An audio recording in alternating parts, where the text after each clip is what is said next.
Importantly, violence against women and children is not a private matter. It is everybody's business.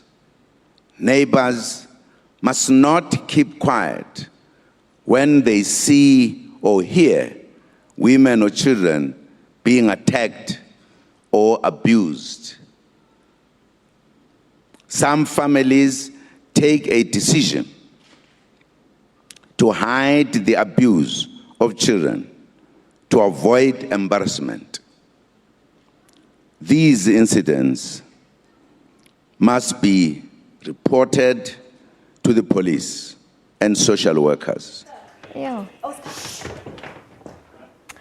Well, for more, we cross to our reporter Griselda Lewis in Limpopo. Griselda, very good afternoon to you. So the president speaking there on urging communities to get involved in ending the scourge of violence, and this should be treated with more urgency. Well, that's right, Natasha. That's why we're seeing government now revising the strategy that it will use to try and curb this scourge. Government launching officially today the national dialogues, where government will now go to all the 9 provinces and engage with those who've been victims of violence and abuse in the country. This is a very different strategy to what we've seen over the years since 2008, Natasha, when government has simply gone out and held campaigns calling on people to desist from this kind of behavior. But these are direct talks now that government will have with business people, with people from the rural sector, from the urban sector as well, to try and gauge perhaps what these challenges are about and what really is causing this behavior to persist. Despite these stringent laws that government has put in place, I mentioned a bit earlier, the Sexual Offences Act, we still see a lot of this violence perpetrated against women and children. So the strategy changing a lot there in terms of government. We know that they're starting here in the Limpopo province, where government says it has realized that the incidents of violence against women and children have escalated in this province. In February next year, they'll move to Mpumalanga. So try to reach as many corners around the country as possible to try and engage about exactly what is causing this scourge to continue. I mean, the numbers are quite alarming there, Natasha. If we look at exactly what some of the studies are indicating, about 350,000, for example, children between the ages of 15 and 17 having been victims of sexual assault. While these cases we see now, there's been an increase in the reporting of these cases to police stations. I think it's also important that President Jacob Zuma had mentioned that the environment around these police stations is also being made conducive for these matters to be handled as sensitively as possible. But President Jacob Zuma also reflected on a number of cases that have been in the media which are quite alarming and have really raised eyebrows about whether there is significant strides that are being made in fighting this scourge. Let's listen to what President Jacob Zuma had to say about one particular incident in Nyanga in Cape Town. We meet already, there are horrific tales of violent attacks, such as the gang rape of a 13-year-old girl by 10 men in Nyanga, Cape Town.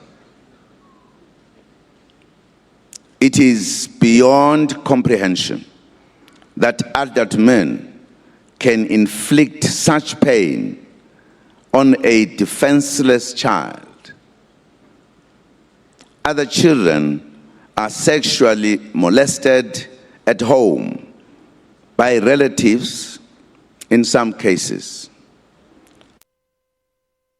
President Jacob Zuma says, and I think that's exactly why we've seen government also in restructuring its strategy, really trying to engage men during these national dialogues to try and find out what the root cause is of some men when they perpetrate these kinds of actions towards some women. So I think it's also a step in the right direction there, Natasha, with including men in these conversations to try and find out why they continue with some of this behavior. But it's certainly been welcomed, I think, in this area, Natasha, where we've seen an escalation in such acts in the Limpopo province, where the community is also saying these national dialogues will allow them the opportunity to engage and give their own personal experiences and how they believe government can improve, whether it's in terms of legislation in dealing with the scourge that continues to plague South Africa.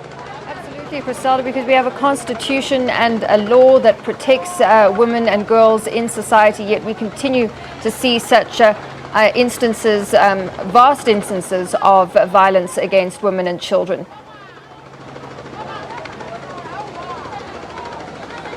Well, absolutely. If you take into account that South Africa had adopted this in 2008, many programs had been put in place there, Natasha. We've seen a number of campaigns around the country around about this time, every time we kickstart these 16 days of no violence against women and children. And those campaigns, though the message is clear, don't seem to be filtering to the necessary community. So it's quite important, I think, around this time for government then to embark on these national dialogues where they will have then face-to-face accounts from the victims of violence and abuse on what exactly they believe may have led to this. And most importantly, I think these national dialogues, Natasha, if we talk about the Constitution in particular, this will speak to South African family law, because South African family law is there to protect women and children, but we still see the scourge continue around the country. So this dialogue would also include finding out whether the different South African family laws are actually assisting the women and children who have these needs or have been victims of violence and abuse, whether it's been accessible, whether it's been able to deal with the needs of women and children. So it's really a robust and I think quite intense debate this time around, because you're not just looking at a talk shop that takes place for 16 days in South Africa, but it's actually dissecting the law itself to find out if it is actually helping those who are in need. And we're talking about women and children in this regard. Absolutely. So it's all about making women and children feel safe in their communities and about rallying communities to get behind fighting this scourge. Griselda, thank you very much. Griselda Lewis, live from Limpopo at the launch of the 16 Days of Activism campaign for no violence against women and children.